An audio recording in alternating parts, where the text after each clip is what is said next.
what I'm going to tell you today is that the copper price is about to take off, and it's about to go ballistic and parabolic. You know, you want to get as much exposure to pounds of copper in the ground and exploration potential as you can, and that's what we've got here.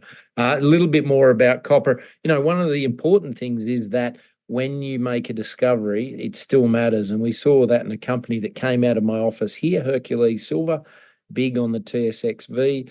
It went from about 10 cents all the way to $1.80 there in its recent runs, now trading around 80 cents again. You know, a 10-bagger from a good quality copper discovery in a down market. So discovery still matters. So you want exposure to those good quality exploration stories. And what sort of returns can you get from a rising tide, a copper market that goes up dramatically? You know, we saw that in a few companies there. We name Oxiana, which I was involved in, First Quantum Lumina, Capstone. You know, extraordinary returns. You look at Oxiana, 10,000% or 100 times your money if you'd have invested at the start of the bull market. What I'm saying to you now is Vizsla Copper is a good example of that kind of asymmetric return that comes out of a bull market. You know, certainly there will be 100 baggers in this next copper run up. You want to get positioned now, don't wait too long. And this little pullback in the copper price, very short-term phenomena. You know, I invest for the longer term, at least a 5 to 10 year time horizon. If you take that approach, don't trade the market, get set now, you'll do very, very well. You know, the combined market cap of the sector since 2021 and that little bull market we had, it was about $500 million in the copper juniors and copper explorers. It's now back at about 300 million, so nearly halved in the last 3 years, and that just emphasizes the buying opportunity that is out there. Interestingly enough, there's an error on this slide, I should say, but if you look at our projects as an example of the opportunity, our projects have actually had upwards of $70 million in today's dollars spent on those projects.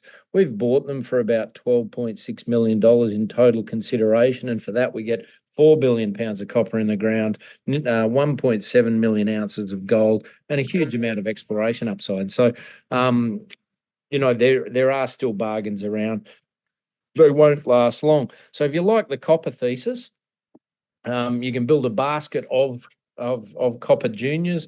I see a question there about Kodiak. Of course, we've got two other very good copper explorers on the slate today. You know, you can build a basket of those.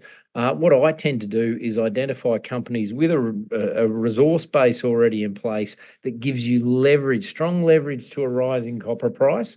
And with plenty of exploration potential. And of course, as always, you want to invest with people and teams that know what they're doing, that can get in, raise capital, promote a story, and do the work on the ground. And that's what we have at Vizsla Copper. You know, we've got a tremendous group of people behind us. Mike Connaught, co-founder of Vizsla Silver, with me.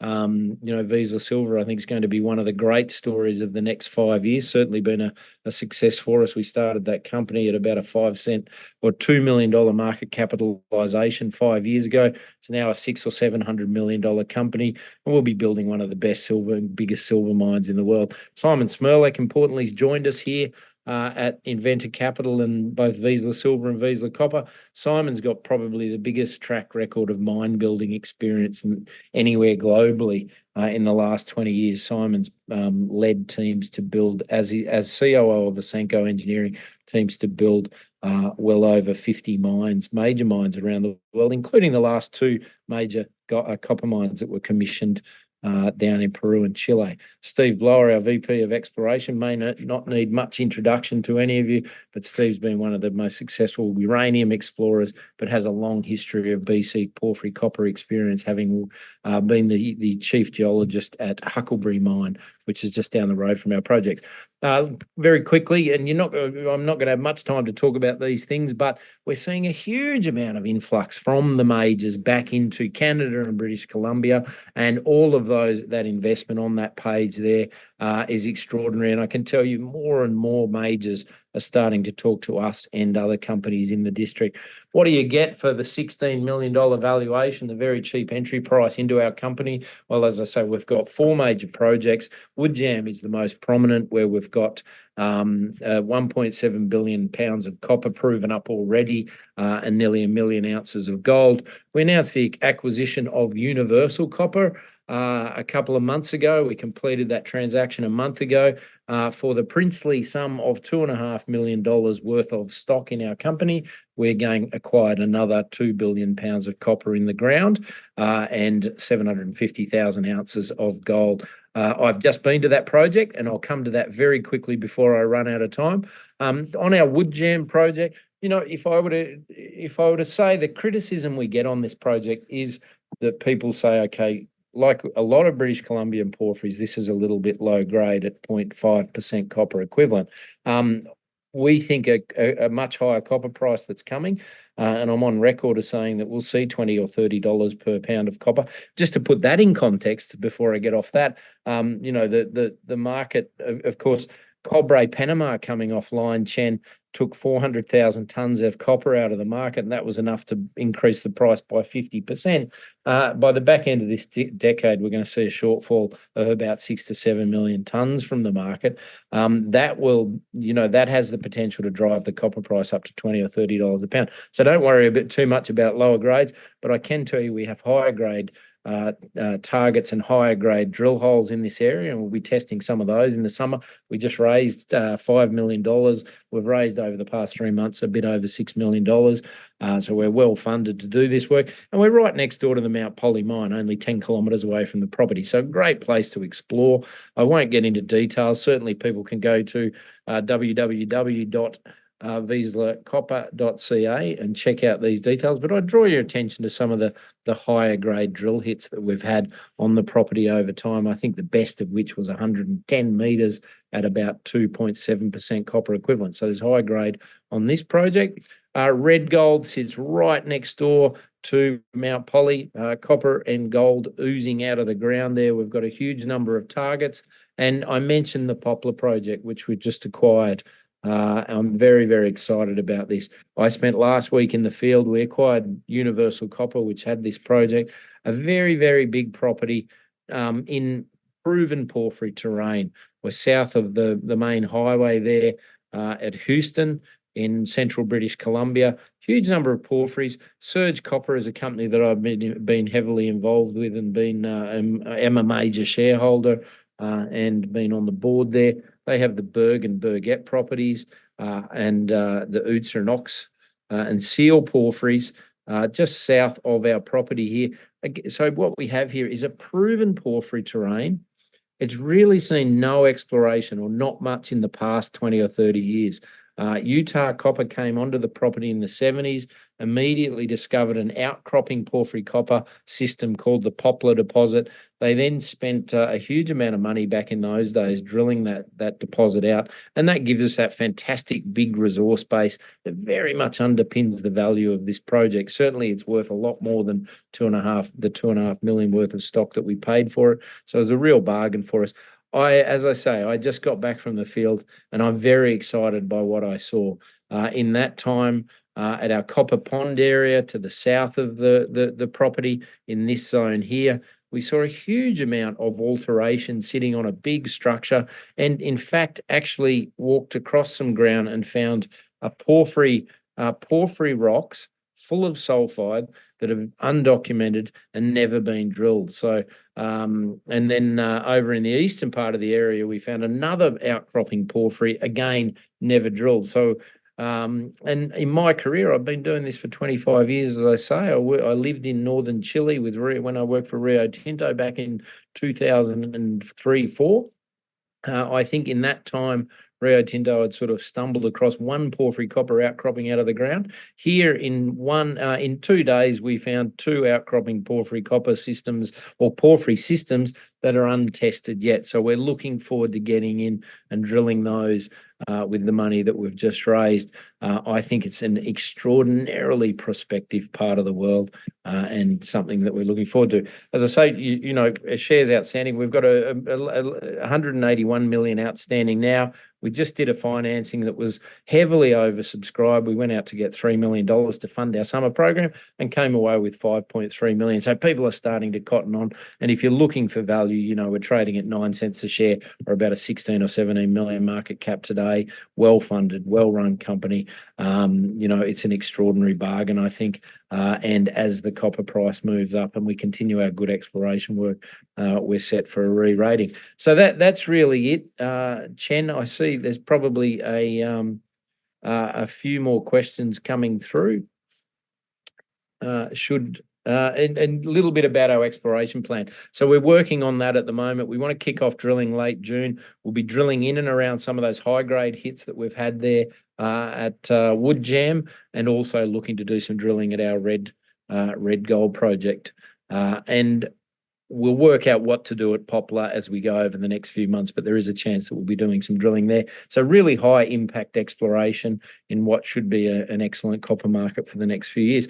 That's probably enough from me for the moment, Chen. Okay, great.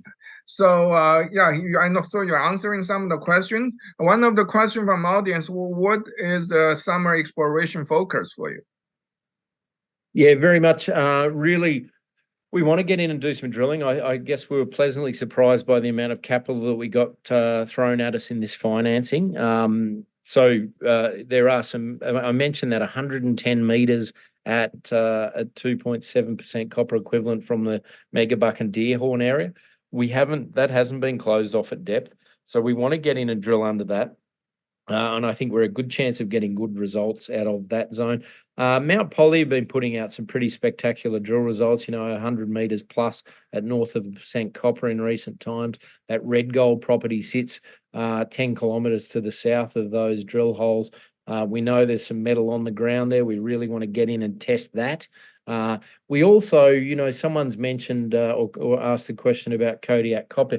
We have a project called Copperview just to the north, only 3 kilometers north of Kodiak's fantastic Gate Zone discovery. And we have some similar geophysical signatures that suggest that we could have targets that look like that. So I'd love to actually get out there and do some high impact exploration stuff on that property this summer as well. And then Poplar, we're just sort of digesting. The guys actually just pulled out all the core on Thursday and Friday, and we're looking at that and trying to understand that better. But suffice to say, we've got some pretty juicy targets from what we saw on the ground last week. So we'll do geophysics over those areas, prove up targets, and hopefully get to drill them this year.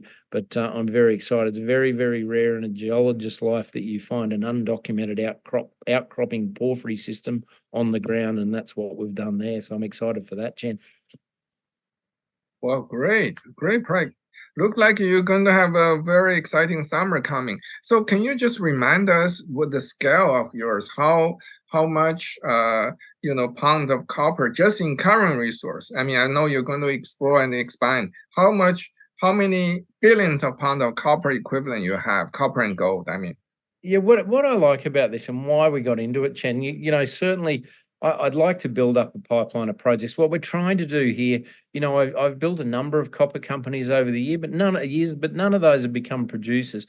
What I'm trying to do, or what we're trying to do, is build a mid-tier copper producer in record time. So we have other acquisitions that we'd love to get in and make.